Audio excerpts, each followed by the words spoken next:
အားလုံးပဲမင်္ဂလာပါဒီနေ့ဟုတ် Academy ကပြပြပေးခြင်းတဲ့အကြောင်းအလေးကတော့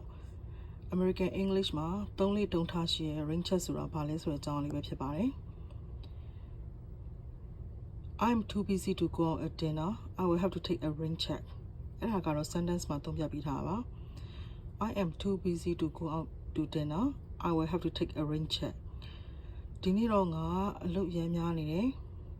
ညစာတော့စားဖို့ Raincheck လုံးမရတော့မယ်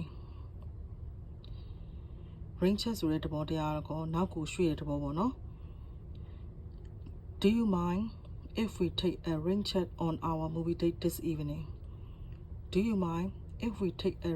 Raincheck on our movie date this evening? ဒီနေ့ညရုပ်ရှင်ကြည့်ဖို့ချိန်ထားတာကိုဒီညနေရုပ်ရှင်ကြည့်ဖို့ချိန်ထားတာကို Raincheck လုပ်လို့ရမလားနောက်ထပ်အတူပြောနေအတူအနေနဲ့ပြောမယ်ဆိုလို့ရှင်တော့ Is that okay to take Raincheck? Is that okay to take Raincheck? Raincheck လုပ်လို့ရမလားပေါ့နော် Raincheck ဆိုတာကတဘောတရားကတော့ reschedule လုပ်တာပေါ့နော် reschedule လုပ်တာဆိုတော့အခုမဟုတ်ဘဲနဲ့နောက်မှပြန်သုံးမယ်ဆိုတဲ့သဘောပေါ့နော်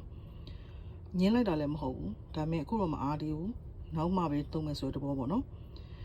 ပြောချင်တဲ့သဘောတရားကတော့ I can't do it now but I will later အဲ့လိုမျိုးသဘောပေါ့နော်အခုတော့မလုပ်နိုင်သေးဘူးနောက်မှပြန်လုပ်မယ်ဆိုတဲ့သဘောပါ